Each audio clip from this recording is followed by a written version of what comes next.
उपस्थित हैं और उसकी आवाज़ जो है भारत माता की जयकार की आवाज़ वो स्टेडियम के बाहर जाकर के रेलवे स्टेशन तक नहीं पहुंची तो मुझे लगता है कि कहीं खिलाड़ियों के पसीना निकालने की ताकत कम है।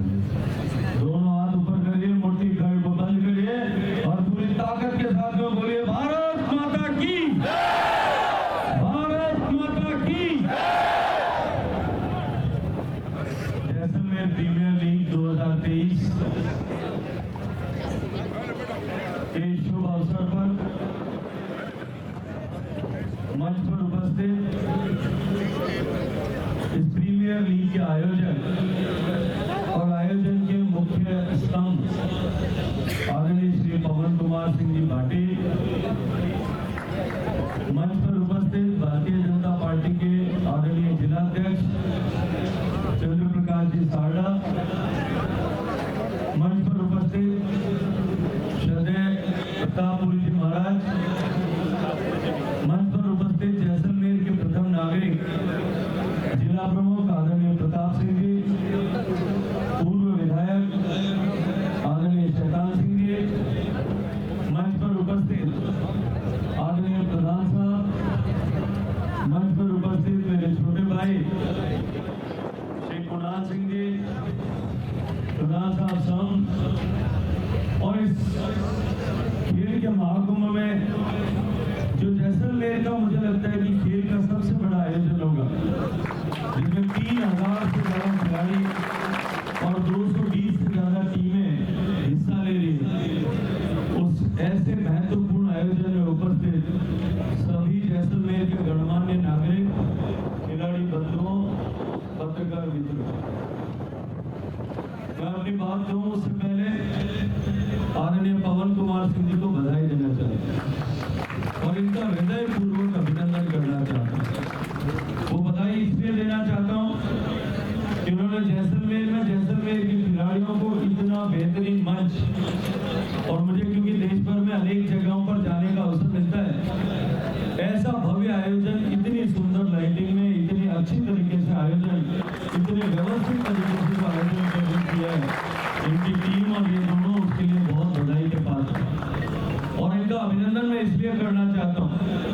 कि उन्होंने जैसलमेर के इस इतने बड़े आयोजन में मुझे आप सब लोगों के बीच में आने का, आप सब लोगों से बातचीत करने का, खिलाड़ियों से मिलने का और कुछ देर अपने जो भागदौड़ भरी राजनीतिक जिंदगी से निकाल करके खिलाड़ियों के साथ में खिलाड़ियों को खेलते हुए देखने का सुअवसर और सौभाग्य प्रदान किया। जो मेरा जन्म जैसलमेर में हुआ, तब से लेकर के मुझे जब मैं स्कूल में पढ़ता था, कॉलेज में पढ़ता था, मुझे खिलाड़ी के रूप में खेलने का अवसर मिला। स्कूल में भी स्टेट के लेवल पर, नेशनल के लेवल पर, बाद में विश्वविद्यालय में भी, इसी सारे स्तरों पर, यूनिवर्सिटीज के लेवल पर, वेस्ट जोन पर, national, all India level universities में, सभी जगह पर मुझे खेलने का अवसर मिला। स्कूल की 6वीं 7वीं क्लास से लेकर के जब कॉलेज से पास आउट हुआ था, तब से लेकर के जो आखिरी स्टेट चैंपियनशिप 2004 में जब मैंने जैसलमेर में खेली,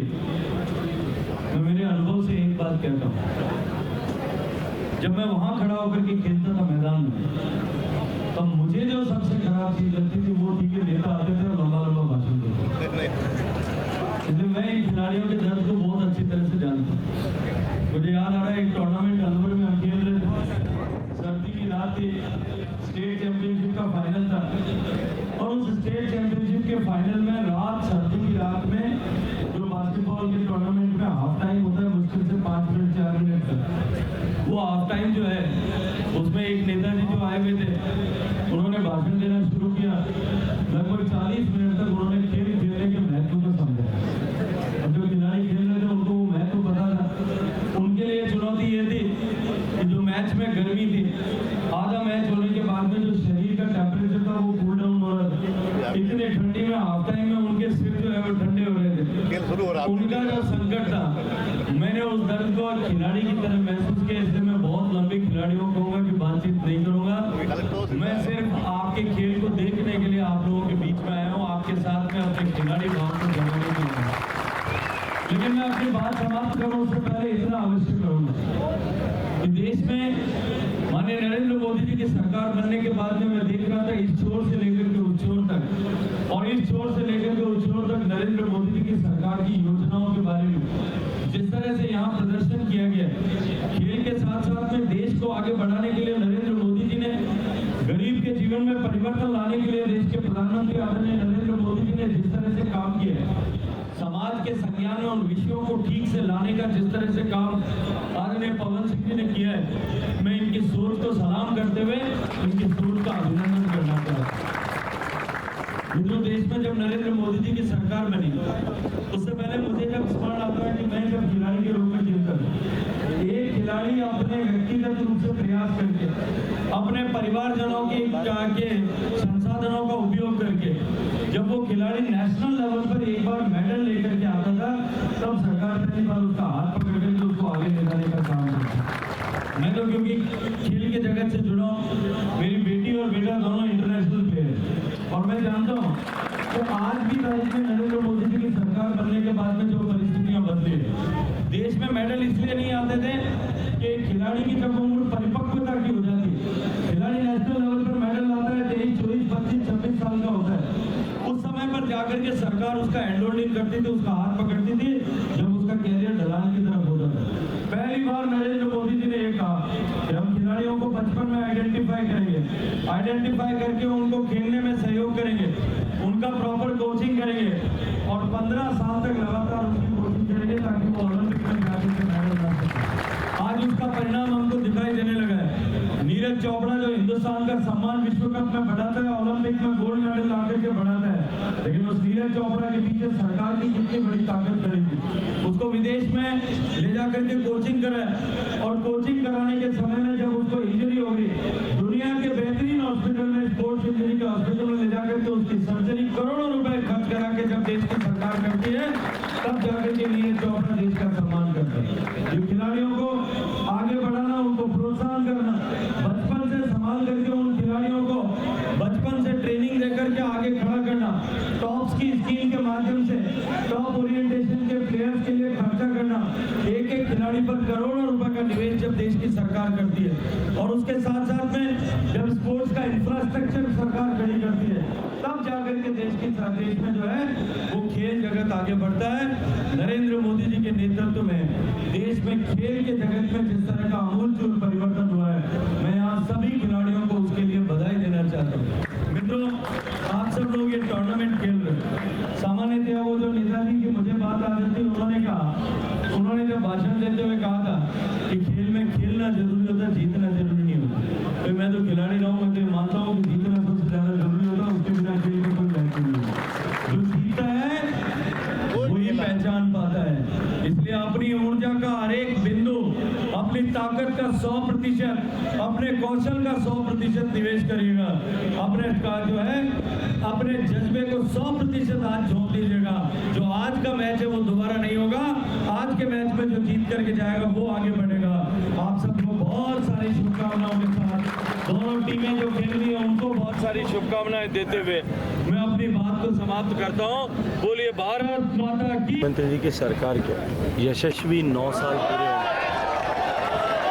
सेवा सुशासन गरीब कल्याण के मंत्र को लेकर के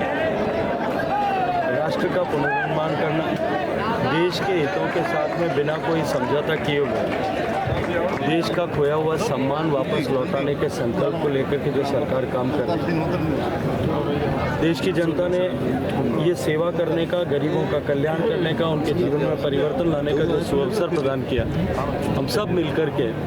विभिन्न कार्यक्रमों के माध्यम से देश के मतदाताओं का, लोगों का अभिनंदन और अभिवादन करने के लिए निकले हैं। इस क्रम में अनेक तरह के कार्यक्रम आयोजित किए जा रहे हैं। कहीं हम ऐसे लोग जिनके जीवन में परिवर्तन नरेंद्र मोदी जी की नीतियों के कारण से आया, उनसे चर्चा कर रहे हैं। कभी ऐसे पुराने कार्यकर्ता जिन्होंने मिलकर के भारतीय जनता पार्टी या उससे पहले जनसंघ के इस विचार को उस अंधियारे के समय में,